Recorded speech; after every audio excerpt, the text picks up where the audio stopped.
오늘 주신 하나님의 말씀 히브리서 12장 1절에서 3절까지의 말씀입니다. 계시의 말씀을 읽을 때 하나님의 음성을 들으시기 바랍니다.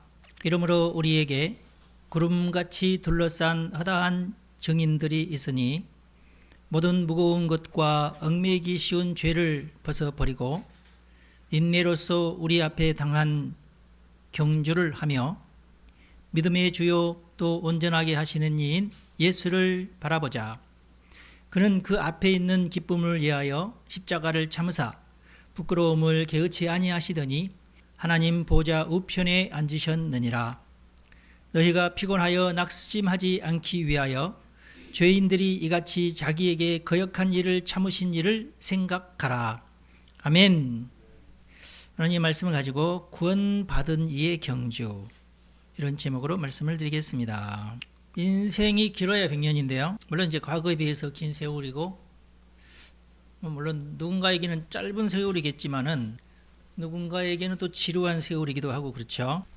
아무것도 몰랐을 때는 부탄에서 살아도 행복하게 살지만 비관적인 태도를 배운 사람들은 한국에서 살아도 자살하는 사람이 있고 그렇잖아요.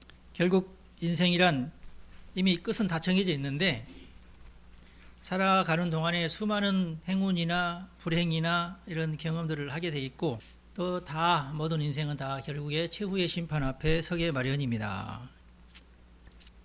그래서 모든 사람은 사실은 자신의 삶 앞에 진지해야 될 필요가 있어요. 그리고 최종적인 것은 최후의 심판 앞에서 결정이 나는 겁니다.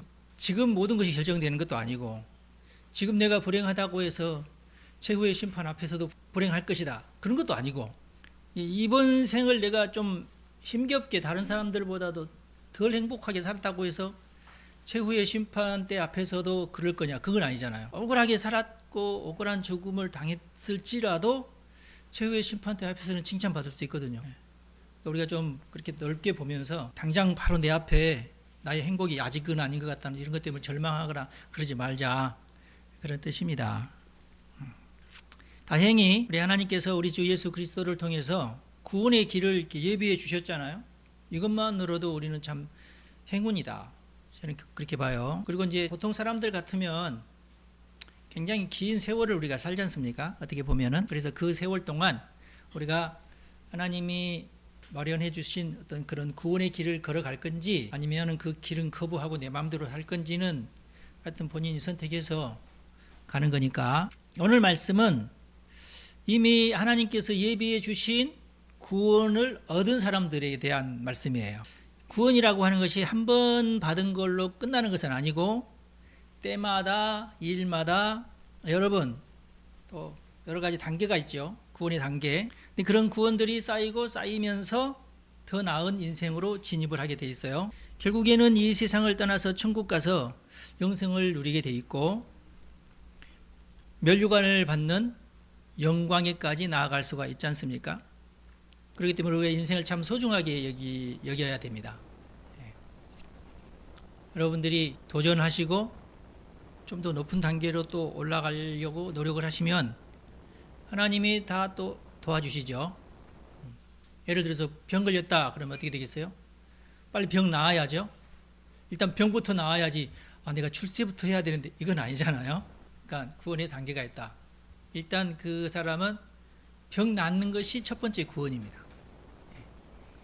병은 나았는데 삶이 좀 가난하다 그러면 나 이렇게 가난은 아닌데 그럼 가난에서 벗어나야죠. 그럼 두 번째 단계의 구원이 또 필요하죠. 단계가 다 있어요, 구원에는. 그러고 나서 맨 마지막에 우리가 영생을 취하게 되는 것입니다. 단순히 이 세상에서 먹고 사는 문제가 큰 문제는 아닌 것 같아요. 그렇지만은 더 많은 사람들이 구원받게끔 하기 위해서, 이제 그게 하나의 목적이시니까, 그리고 더 많은 사람들이 더 행복하고 더 건강한 삶을 살기 위해서는, 그리고 또 마침내는 이제 천국에 가서 영생을 누리고 복락을 누리기 위해서는 우리가 어떻게 해야 될지 우리가 지혜롭게 생각할 필요가 있습니다. 그래서 오늘 말씀의 제목이 구원받는 이의 경주, 제목을 구원받는 이의 경주로 지었습니다. 오늘 1절에 있는 말씀이죠. 1절에 보면은 이러므로 우리에게 구름같이 둘러싼 허다한 증인들이 있으니 모든 무거운 것과 얽매이기 쉬운 죄를 벗어버리고 인내로써 우리 앞에 당한 경주를 하며 라고 기록하고 있습니다. 우리 앞에 어떤 미션이 펼쳐져 있다. 그것을 우리 앞에 당한 경주를 해라. 그 미션을 어떻게든지 수행을 해내야 되지 않습니까? 예. 미션을 클리어해야 됩니다. 우리 앞에 미션이 있어요. 그것을 우리가 감당을 해야 됩니다. 구원을 받았지만 경주는 아직 끝나지 않았다. 그런 뜻이죠. 마지막 지혜는 인내입니다. 인내로서 우리 앞에 당한 경주를 하자. 그랬어요. 인내도 필요하다. 경주를 완주하려면 뭔가 견뎌내는 게 있어야 된다. 일주일에 3번씩 헬스장에 가는데 제일 첫 번째 하는 게 달리기예요. 한 1분은 3km로 걷습니다. 3km로 걸으면서 이제 몸을 풀죠. 이렇게 하면서 몸을 풀고, 두 번째 단계는 6.5km로 걸어요. 6.5km로 걸어요. 6.5km로 걸으면서 이제 호흡 조절을 하고, 마지막 단계가 12.5km로 달립니다. 굉장히 빨리 달리는 거예요. 12.5는 죽으라고 달립니다. 그때 이제 호흡을 조절을 하면서 달리는데, 한 3분 달리다 보면은 이제 더 이상 못 달리겠다고 하는 순간이 와요. 그렇지만 제 목표가 또 있잖아요. 조금 더 달려야 돼, 뭐 이런 게 있잖아요. 숨이 막 이렇게 막 턱으로 막 쳐 올라오는데도 끝까지 달려요. 그래서 제 목표가 딱 찰 때까지 참아야 돼요. 그 몇 초예요, 몇 초, 하여튼 10몇 초예요. 그 순간을 참아내야 돼. 그러고 나서 다시 이제 6.5km로 왔다가 6.5km로 한 3분 또 걷다가 맨 마지막에 또 3km로 또 걷다가 3km 걸을 때는 이제 심호흡을 하면서 이제 몸을 정돈을 하죠. 꼭 이래란 말이 아니고 나는 그렇게 한다는 얘기지. 이게 정답은 절대로 아니니까 나는 그렇게 한다. 제 말은 마지막에는 인내하는 단계가 있다. 참아야 되는 단계가 있어요. 근데 이제 우리가 인생을 살 때에 그 완주를 해야 되는데 그 완주를 방해하는 세력이 있어요. 그 방해하는 세력 때문에 포기하지 마라. 끝까지 완수해라. 여러분의 인생 경주를 완주하시기 바랍니다. 이겨내야죠. 이겨내고 승리해야죠. 포기하지 마십시오. 포기하는 이유가 오늘 본문 말씀에 보니까 두 가지예요. 무거운 짐. 첫 번째는 무거운 짐. 두 번째는 얽매이기 쉬운 죄입니다. 무거운 짐에는 지혜가 필요합니다. 같은 짐이라도 어떤 사람은 그 무거운 짐을 좀 가볍게 지고 가는데 어떤 사람은 무거운 짐을 더 무겁게 지는 사람이 있어요. 그래서 지혜롭게 짐을 지고 가야 된다. 왜냐하면 가다가 결국은 쓰러져요. 인생은 롱런 아니겠어요? 이거 언제까지는 이걸 내가 져야 되는구나, 이런 게 있잖아요. 숙제가 있잖아요. 여러분들 자녀들 결혼할 때까지는 짐 져야지 어떻게? 내가 책임져야지 어떻게? 그걸 말하는 건 무거운 짐이 있어요. 그런데 어떤 부모님들은 쉽게 지고 어떤 부모님들은 무겁게 지고 그러잖아요. 이래라 저래라고 제가 말할 필요는 없어요. 알아서 하셔야 돼. 나는 동작구에 살지만 서초구에 사는 어머님들처럼 할 거야. 안 되잖아. 나는 그러고 싶은 마음 전혀 없어요. 그렇게 키우지도 않았지만은 의미 없어요. 그러니까 자기의 무거운 짐을 안 지겠다고 하지 말고 지긴 지는데 나의 형편에서 어떻게 제일 지혜로울까 하나님한테 구하면서 하나님의 도움도 받고 그러면서 지는 게 최고다. 짐은 다 있어요, 인생마다. 지혜로운 인생 사시기를 바랍니다. 문제는 무거운 짐이 문제가 아니라 얽매이기 쉬운 죄, 얽매이기 쉽다. 사람마다 다 달라요. 이것은 자기 자신은 뭐가 얽매이기 쉬운 죄인지 본인이 잘 알죠. 어떤 사람은 그것이 이제 영적 전쟁이다, 그렇게 해석하시는 분도 있어요. 내 안의 죄니까 아직 해결되지 않는 죄를 말하고 넘지 못한 산이 될 수도 있고 건너지 못한 강이 될 수도 있어요. 그러나 눈을 들어서 하늘을 바라봐라. 구름 너머에 있는 허다한 증인들을 바라봐라. 오늘 말씀이죠. 구름같이 둘러싼 허다한 증인들이 있으니 라는 말씀. 이 말씀 들으니까 여러분 무슨 생각 나나요? 어떤 그림이 저는 떠올라서 여러분들에게 그림을 하나 보여드리려고. 부활절 그림인데 이 그림이 오늘 본문 말씀에 딱 어울리는 말씀이다. 우리에게 구름같이 둘러싼 허다한 증인들이 있으니 너만 그런 게 아니라 이렇게나 많은 구름 같은 예, 지금 여러분 구름이죠? 구름이 보이는데 지금 다 사람인데 구름처럼 보이는 거예요. 앞부분만 사람처럼 보이지 그 뒷부분은 너무 많아가지고 구름처럼 보이는데 다 사람이에요. 그렇게 상상하시라 그 말씀이죠. 몇만 명이 아니라 이루 헤아릴 수 없는 구름같이 빽빽한 증인들이 있다. 저 사람들 모두가 나처럼 무거운 짐 지고 얽매기 쉬운 죄를 벗어버리고 인내로서 자기가 감당해야 될 그런 경주들을 하면서 마침내 그 결승전을 통과한 신앙의 선배들이다 그 말이에요. 그들이 친히 증인이 되어가지고 하늘을 위해서 너를 지금 응원하고 있다. 어려울 때 이 그림을 떠올리시면서 저 많은 사람들로부터 내가 응원을 받고 있구나. 그렇게 생각하면 딱 맞아요. 나만 힘든 게 아니었구나. 저 사람들도 힘들었지만은 싸워서 이겼구나. 하나님이 우리를 도와주십니다. 얼마든지 여러분들이 지혜를 발휘해서 위기를 넘어서 순간순간마다 구원받고 삶이나 형편이나 이런 것들이 더 좋아지고 그렇게 될 줄로 믿으시기 바랍니다. 근데 뭔가를 해야 되는데 가만히 있으면 또 안 돼요. 지혜를 구하여서 이 문제를 어떻게 해결할까 하면서 어떻게든 그 문제를 해결해내고 그렇게 해야 되겠죠. 어떤 사람은 나 예수 믿고 복 받는다고 그래서 그런 줄 알았더니 내 인생을 왜 이렇게 자꾸 이렇게 꼬이는 걸까. 다 그래요 여러분. 나만 그런 게 아니라 다 그래요. 저는 안 그랬는데 하시는 용감하게 손 들어보시라고. 정말 다 똑같아요. 실망도 되고. 하지만 목사님들이 설교하는 거 보면 너무 간단하게 짧게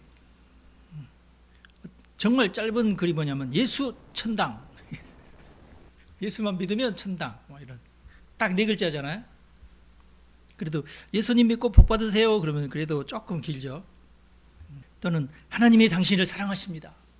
절대 틀린 말은 아닌데 굉장히 압축되어 있지 않습니까? 예수님 믿고 구원 받으세요. 이것도 절대 틀린 말이 아니잖아요. 근데 현실은 그렇게 짧은 말처럼 그렇지 않죠.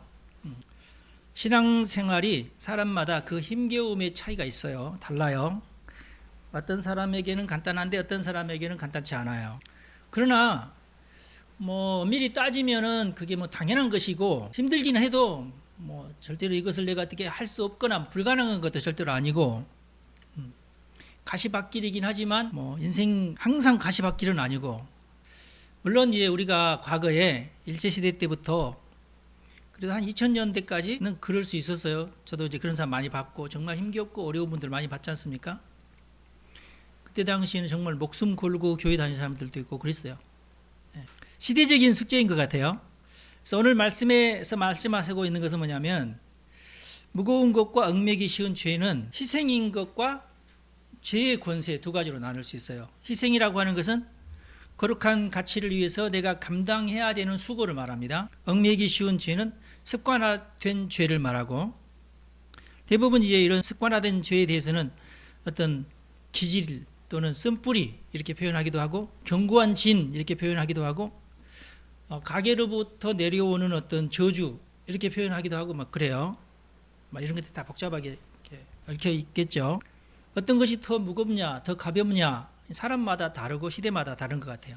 근데 제가 연구해 보니까 이 영적 전쟁에서 가장 훌륭한 방법은 정확한 구원의 진리에 대한 이해예요. 정확하게 내가 어떻게 구원받을 수 있다. 진리가 뭐다. 그러면 내가 그 얽매였던 죄에서 벗어납니다. 진리가 너희를 자유케 한다. 이게 이 말씀이 정말 진리의 말씀이에요.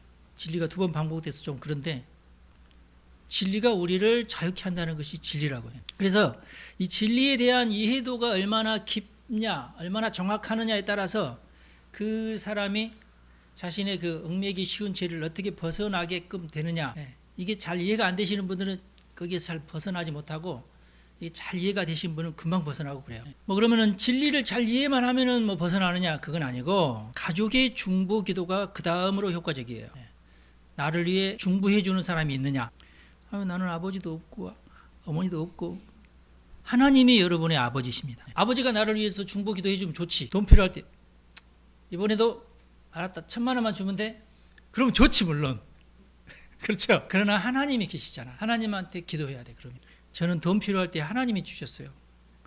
쉬운 건 아니야.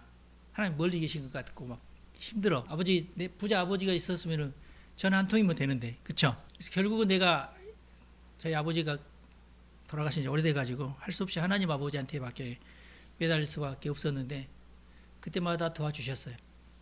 가족의 중보기도 아주 중요합니다. 그 다음에 세 번째는 교인들 간의 끈끈한 유대감이에요. 참 도움이 됩니다. 이게 위기에 도움이 되고 같이 기도해 준다는 것이 얼마나 참 도움이 되는지 몰라. 그리고 네 번째로 중요한 것이 겸손한 경건생활이에요. 겸손할수록 도움이 돼요. 위기를 돌파하는 도움이 됩니다. 구원받는 데 도움이 돼요. 뭔가 내가 넘어가야 되는데 겸손한 경건생활이 크게 도움이 됩니다. 제 경험은 그래요. 이 모든 조건들을 다 갖춘 사람이 많지 않아요. 제가 보면은. 그래서 사람마다 다릅니다. 자신의 운명, 자신만 가지고 있는 쓴뿌리 이런 것을 제거하는 것이 쉽지는 않는데 사람마다 다르지만 절대 불가능한 것은 아니다. 지혜롭게 하나님에게 지혜를 구하시는 게 좋아요. 이게 얽매기 쉬운 죄가요, 많은 사람도 있고 이게 적은 사람도 있어요. 야, 저 사람 정말 쉽게 신앙생활을 하는 것 같은데 왜 나는 이렇게 어려울까? 그럴 수 있어요. 그렇지만은 여러분 걱정하지 마시기 바랍니다. 이미 전면전은 끝났어요. 예수님께서 십자가에서 전면전을 다 끝냈습니다. 마귀와의 전쟁에서 예수님께서 승리하셨어요. 남은 것이 있어요. 남은 것이 이제 국지전이에요. 게릴라전. 숨어있는 적.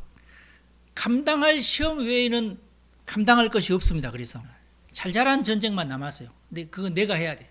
그 소탕을 내가 해야 돼요. 내가 해야 될 어떤 잘잘한 전쟁만 남아있다, 그런 뜻이에요. 비슷한 말을 제가 찾아보니까 이미 있어요. 성경에도. 고린도전서 10장 13절, 여러분이 잘 아시는 말씀이죠. 사람이 감당할 시험 밖에는 너희가 당한 것이 없나니 오직 하나님은 미쁘사 너희가 감당하지 못할 시험 당함을 허락하지 아니하시고 시험 당할 즈음에 또한 피할 길을 내사 너희로 능히 감당하게 하시느니라, 이렇게 말씀하고 있어요. 나는 이거 너무 힘들다고 생각하지 마세요. 힘들지 않아요. 그렇게만 느껴질 뿐이에요. 아, 나에게 이런 시험이 있는 것은 하나님께서 분명히 내가 이걸 감당할 수 있으니까 나에게 주신 거야. 그걸 믿고 하나님의 지혜를 구하십시오.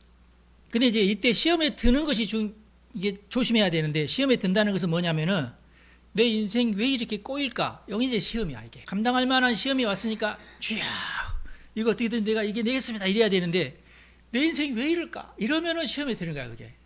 그러지 말라. 이만하게 다행이다. 그리고 자꾸 내 복과 다른 사람의 복을 막 비교하지 마라. 너무 형편과 사정이 다 달라요. 비교한다는 것이 너무 의미가 없죠. 그리고 그 사람이 내 인생 살아주는 것도 아니고. 이때는 뭐가 제일 좋습니까? 이게 다 방법이 있어요. 제가 오늘 가르쳐 드릴게요. 자기 자신이 자기 자신을 먼저 도와야 돼요. 할 수 있는 만큼. 하늘은 스스로 돕는 자를 돕습니다. 자기가 자기를 안 도우면 하늘도 안 도와요. 그럼 자기가 자기를 돕는 것이 뭘까? 자기가 자기 마음을 위로를 해야 돼. 괜찮아, 너 할 수 있어. 네가 해야 될 일이지 다른 사람이 할 일 아니야. 네가 해야 돼. 걱정하지 마. 너는 잘할 수 있어. 지금까지 잘해왔잖아. 자기가 자기를 돕는 거. 힘내야지. 이럴 때가 아니야. 걱정하지 말고 잠부터 푹 자. 잠 한번 푹 자고 일어나서 밥도 많이 먹고 그래야 힘날 거 아니야. 자기가 자기를 먼저 도와야 돼요. 그리고 자기가 할 수 있는 것을 해야. 가서 문을 두드리기도 하고, 여기서 안 열리면 또 여기를 또 두드리다가, 그리고 두드렸는데 안 열렸지만은 한 번 더 가서 막 두드리는 거예요. 제 경험은 그래요. 오늘 두드렸을 때 안 열잖아. 아, 이 문은 안 열려. 다른 문 막 두드리다가 다시 와서 또 두드려봐. 어제는 안 열렸는데 오늘은 열릴 수 있어요. 그런 경험 없으신가요? 저는 많이 그런 경험을 했는데 시간이 지나면 상황이 바뀌어요. 근데 저번에 두드려 놨기 때문에 오늘은 열려요. 그런 경우가 많아요. 사람 마음도 다 바뀌어요. 그러니까 내가 할 수 있는 것은 다 하라고. 내 스스로 나를 도우면 하나님이 나를 도우신다. 하나님은 뭘 보냐면 하는가 안 하는가를 봐요. 나에게 의지가 있는가 없는가. 하나님은 내가 이렇게 튀어가면은 그래 저쪽으로 튀어갔네? 저쪽에 그럼 뭐 어떻게 해줄까? 이렇게 생각을 하시는 분이에요. 내가 이쪽으로 튀어가잖아요. 그럼 하나님은 그래 그럼 내가 이쪽으로 어떻게 도울까? 이렇게 하시는 분이세요. 내가 어디로 튈지 모르니까 가만히 계셔. 하나님도. 여러분의 운명은 정해진 게 아니라 여러분의 운명은 여러분이 어디로 튀느냐에 달려 있어요. 굳이 운명이라고 하면은 내가 튀는 쪽으로 하나님께서 도와주신다. 그걸 운명이라고 해야 되나요, 여러분? 어쩔 수 없이 하나님께서 나를 도와주신다는 것이 운명이긴 하겠네. 그리고 첫 번째는 자기가 자기를 돕는 거예요. 두 번째는 돕고 나서도 힘이 있거든 다른 사람을 돕는 것입니다. 나 한 사람도 힘드는데, 그러나 반드시 나보다 더 힘든 사람이 있어요. 도우십시오. 도우세요. 제 인생에 제일 힘든 때가 대학교 1학년 때 국민은행에서 50만 원 대출 받아가지고 등록금을 내고 당장 내일 밥 먹을 돈도 없을 그때, 그 몇 개월 동안 허덕이고 있는데 어느 날 누가 하여튼 뭐 한 30만 원인가 줬어요. 아이고, 이거 가지고 한 달은 살겠다 그랬는데, 저랑 같은 고향에서 같은 신학대학에 입학한, 같은 교회에서 같이 신앙생활했던 한 학생이 있었어요. 그 친구가 야, 너희나 나 저기 10원만 원만 꽂으라. 어떻게 내가 돈 있는 줄 알고. 이신전심이라고. 쟤도 얼마나 힘들까 이런 마음이 드니까 나에게 꽂을 수 있는 돈이 없어야 되는데 있어. 그래 얼른 써라 하고 15만 원 줬어요. 그 뒤로 제가 이제 군대 갔다 왔거든요. 군대 갔다 왔는데 휴학을 했더라고, 그 친구가. 그러고 나서 복학을 안 해요. 지금까지 복학을 안 해요. 페이스북을 아무리 뒤져도 그 친구 이름이 없어. 죽었나? 천국 가서 만날라나? 그래서 요즘에는 제가 그 15만 원 이자 그대로 신대원 나올 때까지 하나님께서 저를 도와주셨어요. 고비고비마다 어떤 힘든 일이 있었지만은 다 하나님께서 도와주셨습니다. 내가 도울 수 있는 여력이 반드시 있어요. 그러면은 도우시기 바랍니다. 그게 10,000원이 됐든지 10만 원이 됐든지 도우면 하나님께서 그걸 보십니다. 그걸 보시고 나에게 복을 주신다.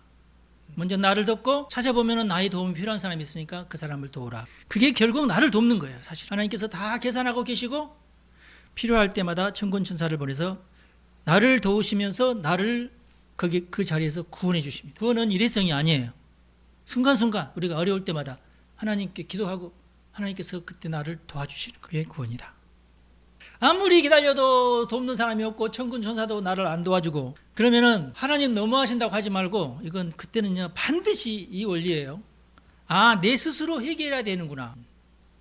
얼마든지 내 스스로 해결할 수 있구나 하는 것을 믿으시기 바랍니다. 많은 사람들이 막 머리 쓸 생각, 지혜로운 어떤 것을 떠올릴 생각을 않고 가만히 있는다는 것, 그게 문제예요. 그때는 막 돌아다니면서 문을 두드리고 사람 만나서 얘기하고 내가 할 수 있는 것을 다 하면은 돼요. 미물 연어도 바다에서 살다가 알을 낳으려면은 자기 몸에 온 몸에 상처를 입어가면서까지 치고 물살을 거슬러서 치고 올라갑니다. 연어도 그렇게. 여러분 연어보다 낫잖아. 연어보다 못하신 분 없어요. 다 자기의 삶에서 치고 올라간다고. 몸부림을 치면서 치고 올라간다고. 치고 올라가면은 나아요. 나는 도저히 힘들 것 같은데, 그러나 치고 올라가십시오. 올라가진다고. 포기하지 말고. 하나님은 그러기를 보고 계세요. 빨리 치고 올라오기를. 그래서 하나님이 안 도와주시는 거예요. 돕는 자도 안 붙이시고. 그럼 나 혼자 해야 된다는 뜻이에요. 그것은. 그때 시험이 드는 거 뭐예요? 왜 하나님은 나를 가만 놔두실까? 왜 안 도와주실까? 그게 이제 시험 드는 거예요. 그게. 아무도 돕는 자가 없다는 것은 너 혼자 할 수 있다는 거야. 그것은. 보세요. 감당하지 못할 시험 당함을 허락하신 적이 없어. 하나님은 다 감당하시게 하십니다. 하기 싫은 것인데요, 허겁지겁 해치우면 돼요. 하기 싫은 거 물론 있어.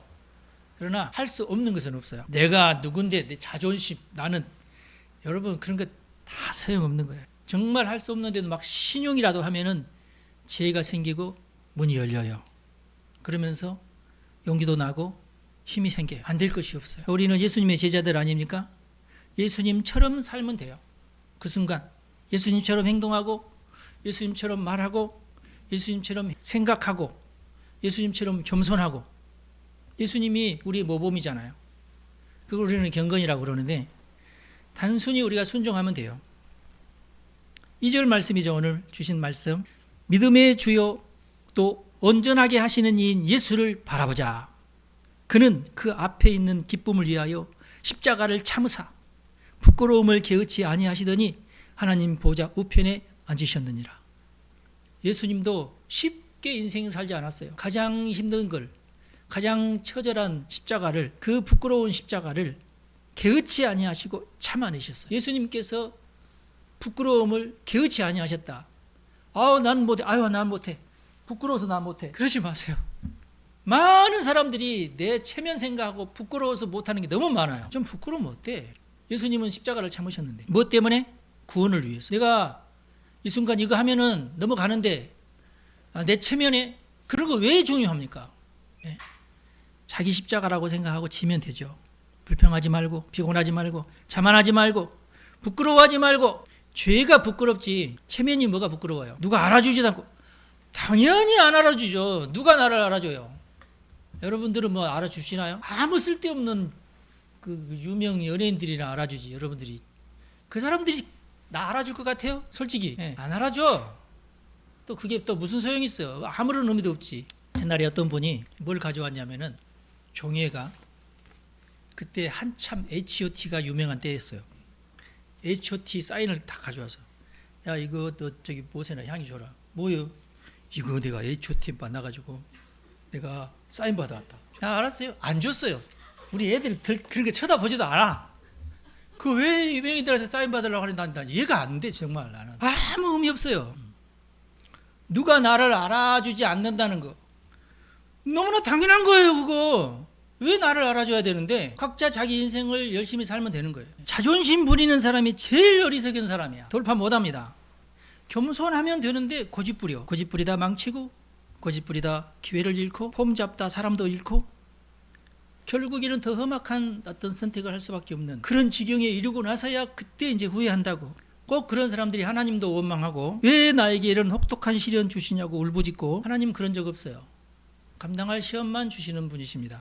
자존심이 인생 망치는 가장 치명적인 요소 그게 자존심이에요. 겸손하지 못한 것.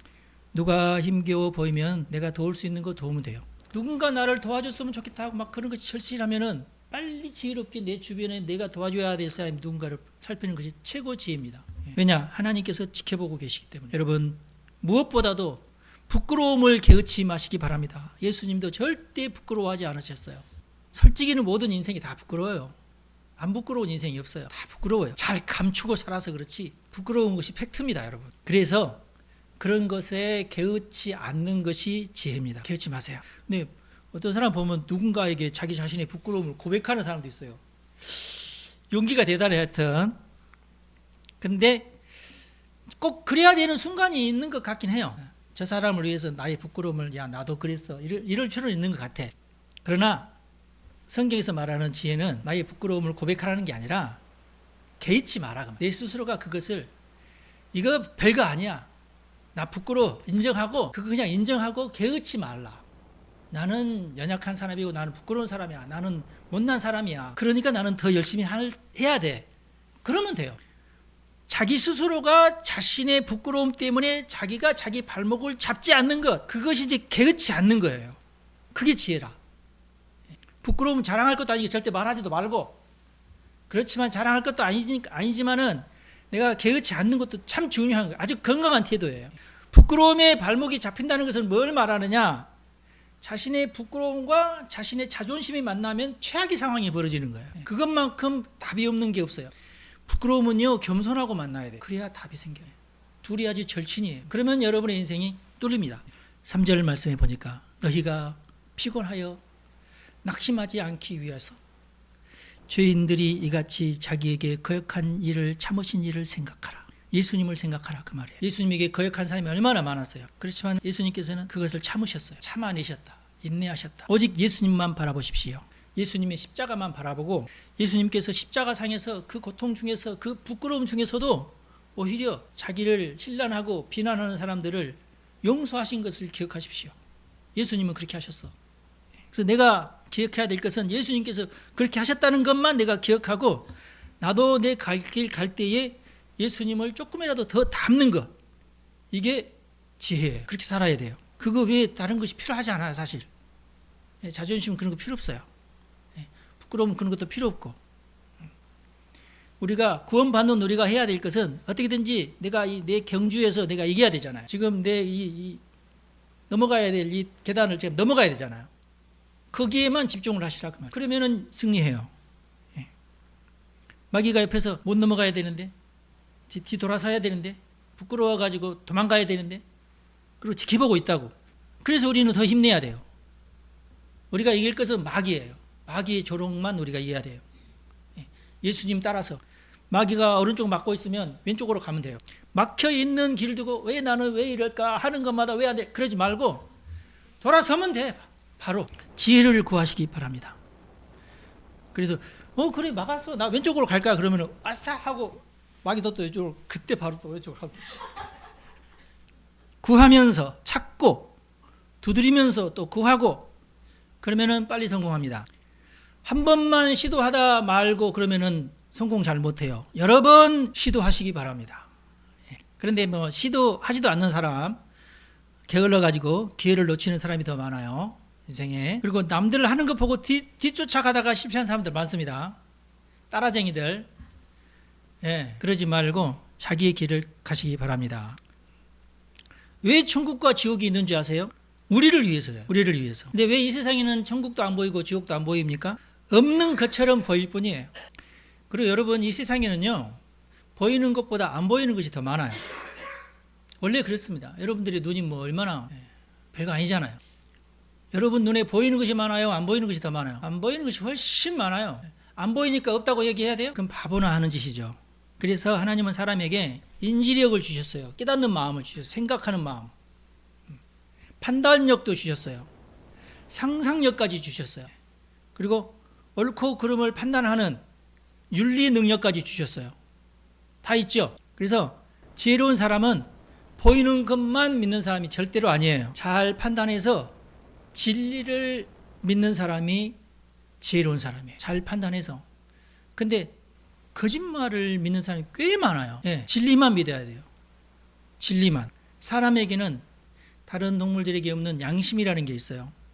양심이라는 단어를 제가 보니까 conscious, 근데 콘이라고 하는 말과 사이언스라는 말이 같이 붙어가지고 양심이라고 돼 있어요. 콘은 너만이 아니라 다른 사람들도 라는 뜻이고, 사이언스는 지식이라는 뜻이에요. 과학. 거짓말이 아닌 참여예요. 과학인데 거짓말은 없잖아요. 과학인데 거짓말이라면 과학이 아니죠. 무조건 과학은 참이어야 돼요. 근데 더 연구해 봤더니 그것이 참이 아니다 그러면 바로 바뀌어요. 참으로 바뀌어요. 참만 과학이에요. 근데 나 혼자만 그것이 아니라 모든 보편적인 사람들이 그것이 맞다고 끄덕여야지 참이에요. 그게 양심입니다. 그래서 진리만 여러분들이 인정하시고 진리만 받아들이시기 바랍니다. 진리의 반대말은 뭐예요? 거짓말이에요. 거짓말은 자기가 소리도 커요. 왜냐하면 거짓말이라는 것을 안 들키게끔 하기 위해서 과장하고 큰 소리로 얘기하고 혼자 얘기하지 않고 많은 사람들이 같이 얘기하고 막 그래요. 그래서 넘어가기 쉬운데 넘어가면 안 됩니다. 보이는 것보다 보이지 않는 것이 더 많은 세상이에요. 그래서 자신의 양심을 이용해서 정직하게 하나님께서 어디 계시는지, 하나님의 뜻이 무엇인지, 하나님의 존재를 먼저 내가 깨달아요. 하나님의 존재를 내가 깨달아야 내가 하나님을 아버지로 모실 수 있어요. 여전히 하나님 계신지 안 계신지 천국 가봐야. 여러분, 그러면 인생 망합니다. 여러분. 천국 가서 하나님 얼굴 보고 나서나 낸지부터 믿겠어요. 그럼 이미 망한 거예요. 가지도 못하지만 그런 사람들은. 이 세상에 살 동안 하나님이 계시다는 것을 믿고, 그게 진리라는 것을 믿고 따라가야 돼. 그게 우리는 믿음이다. 육신의 눈으로 볼 수 없다는 것 때문에 영원한 세계를 부정하고, 하나님이 우리에게 양심도 주셨고 지식도 주셨고 판단력도 주셨고 뭐가 악인지 뭐가 선인지 분별력도 주셨는데도 불구하고 자신의 지혜를 발휘하려고 하지도 않고 하나님의 말씀에 순종하려고 하지 않으면은 그 사람은 영생을 얻지 못합니다. 여러분들은 다 구원 받으셨으니까 남겨진 경주에서 승리하시기를 바랍니다. 그리고 삶의 순간순간 이제 내가 더 열심히 해서 도약해야 되는 순간 그때마다 하나님께서 도와주셔서 구원 받으시고 더 좋은 삶을 사시고 더 행복한 삶을 사시고 그렇게 되시기를 간절히 바랍니다. 기도하겠습니다. 하나님 감사합니다. 우리를 구원해 주시고 또 여러 가지 어려움 중에서 우리를 지켜주시고 여러 번 엉뚱한 길로 가지만 우리를 바른 길로 인도해 주신 하나님 참으로 감사합니다. 바라옵기는 우리 성도들 영안을 더 밝혀주시고 참 진리의 길을 찾게 하여 주시고 겸손히 그 길을 걷게 해 주시고 마침내는 하나님이 우리를 위해서 예비하신 천국에 들어갈 수 있도록 우리를 인도해 주옵소서. 우리의 삶은 이곳에서 이 세상에서 끝나는 것이 아니라 영원한 나라로 이어질 것을 믿습니다. 구름같이 허다한 예수의 증인들이 있음을 잊지 않게 하여 주시고 나도 예수의 증인으로서의 정체성을 잃지 않고 살아가게 하여 주옵소서. 결단하는 우리 성도를 축복하오니 하늘의 복으로 땅의 복으로 신령한 복으로 진리의 복으로 충만케 하옵소서. 우리 주 예수님의 이름으로 기도합니다. 아멘. 여러분 축복합니다.